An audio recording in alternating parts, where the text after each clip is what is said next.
guys, Tom Ledeen here again. I was making myself a new butt end for my stick, and I went through the process, and it came out kind of lame.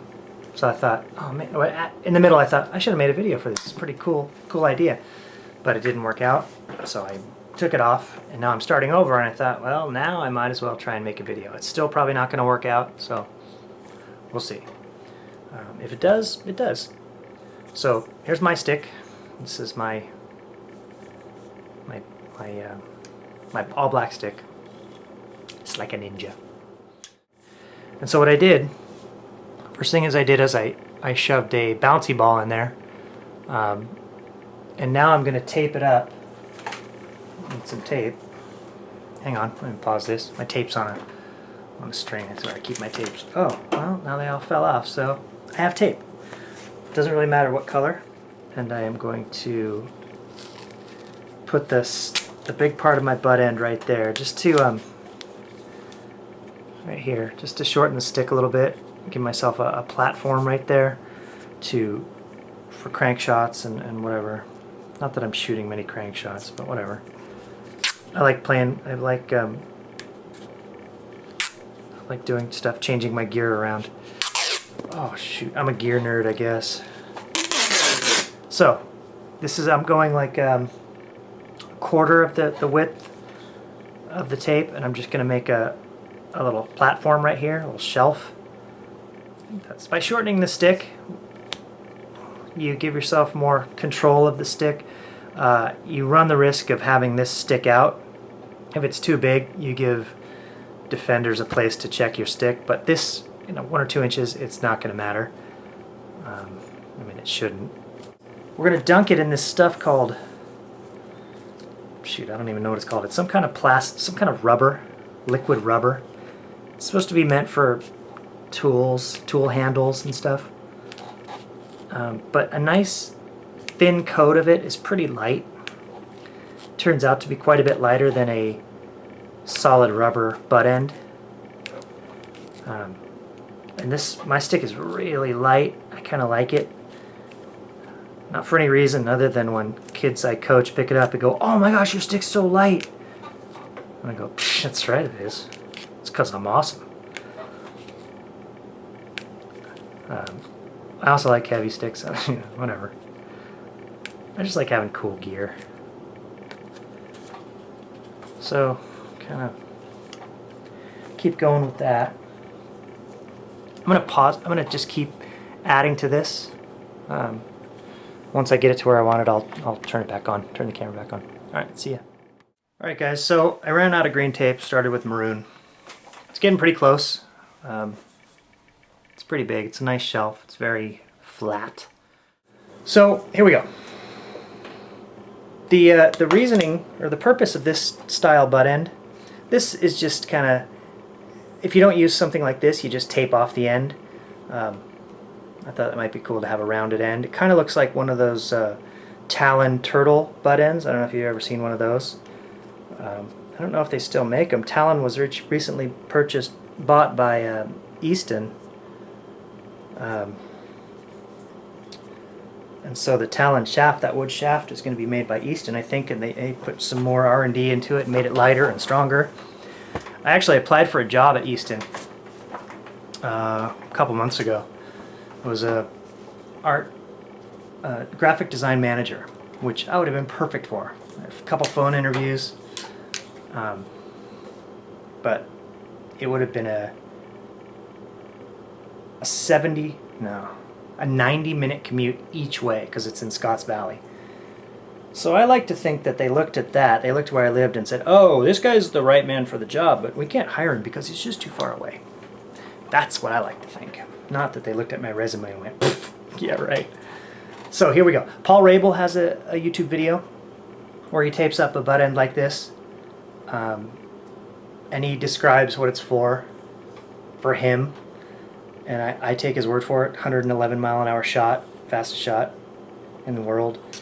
When he cranks a shot, just jams his hand down, and this stops it right here. Shortens the stick.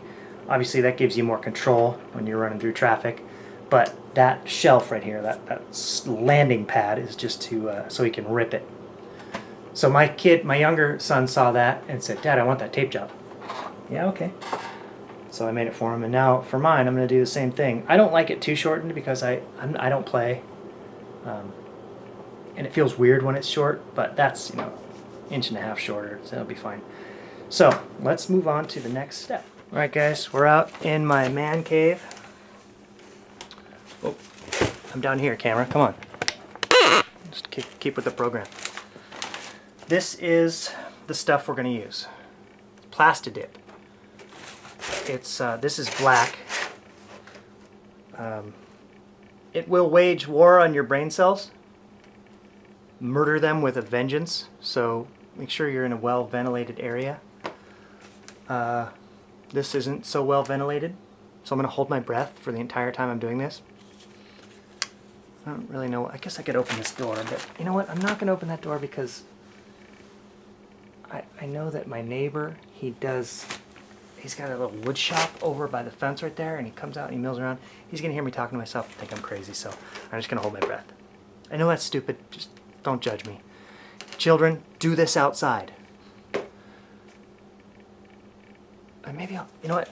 Time out. I'm going to open up the garage door. All right, guys. Last time I did this, I dipped it in this way, and as I let it dry, it was cool up here, but there were a couple holes down here in the rubber, and it looked ugly.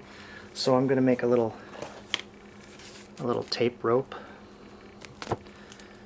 Just kind of twist up a little section of rope here, or tape, a little bead,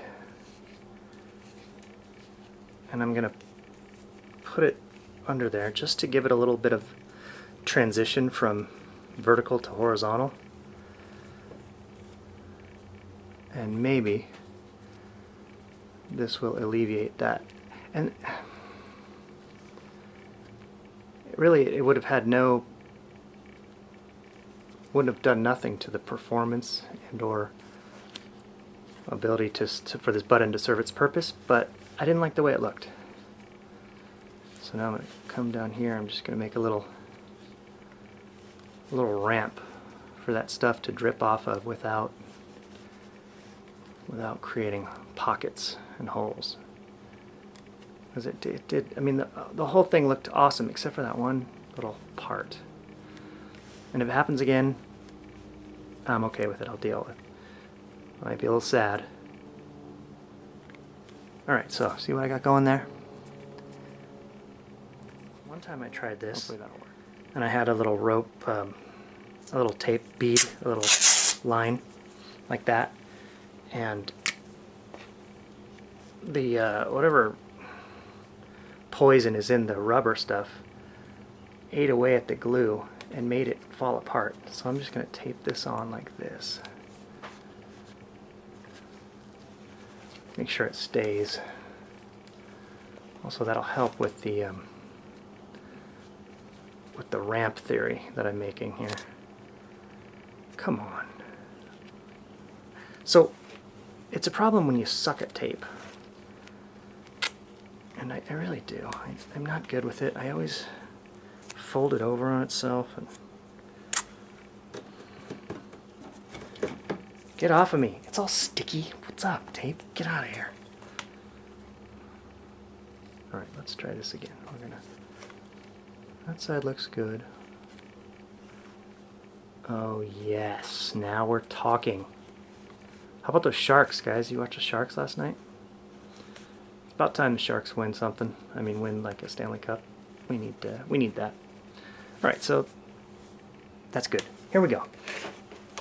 You need to find a place to hang it. I've got a clamp, actually 2 clamps up there, and you want something to have it drip over. Okay, here comes the poison. I'm going to stir it, just because it seems like what you're supposed to do, stir stuff. Ooh, now this dowel is going to have a really nice grip. But not really, because now I'm scraping it off, and then I'm going to just lay it in my box over here. This stuff costs like $9. And I've done 3 dip jobs so far into it, and I haven't gotten one stick out of it, so I'm running out of stuff. Alright, I'm going to aim you down at the ground so you can see this. So I'm dip it in real slowly. As I go in, I'm going to turn it just to get an even coat. Try to keep it vertical. Check it out, pull it out, see if you've gone up to your tape. The tape that goes up the shaft. And, okay, now I'm going to twist it as I come out. Try not to hit the sides. Whoops, I hit the sides. Should be okay. Now it's going to look really thick right now, but it's got some, where are you? It's got some dripping to do. So, well, I got to go in again. I see a spot that I touch the tape. Now, I've seen other people do this, and they say do one dip and let it dry and come back and do another one. I think that makes it too heavy. So I disagree with that.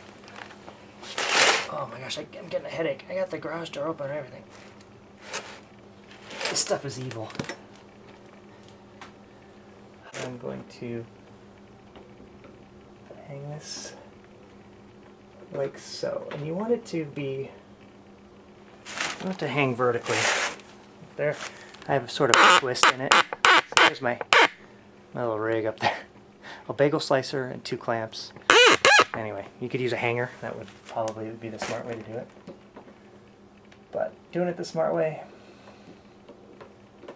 that seems sort of boring, doesn't it? So let's let it dry and we'll check back later. Adios, muchachos. So, let's go camera focus. Look, I got a hole, even though I made that ramp. There's some little, like that little piece I can clip off. This little nubbit, it's not totally dry yet. It's still kind of mushy. It'll harden up. But, you know, for the most part, I kind of like it. It's a nice butt end. I think. I don't know. Put a little tape right around here so this doesn't get pushed down. A little smelly still. But I'm pretty psyched. I like it. It doesn't feel very heavy, which is nice. Still a pretty light stick. All right, so that's pretty much it. That's the way you make. See, the last one I did, it wasn't lopsided like that. It was nice and round on the rubber ball. This one is actually worse than the one I took off. So it's too bad I didn't film the first one. That hole, I hate that. For some reason, that just bugs me. I might try and drip some of that rubber on there, but that'll probably make a big mess. Anyway, that's how you do it. Yeah, I'm sure you could do a better job than I did, but I think it'll work. Okay, later. Shabadoo, shabadee, shabadee, shabadoo. Hey yo, which one of you schnooks took my rhyme book? Look, give it back, you wiggy whack with your ticky. Like a ninja, it's like a ninja, it's like a ninja. Just like a ninja.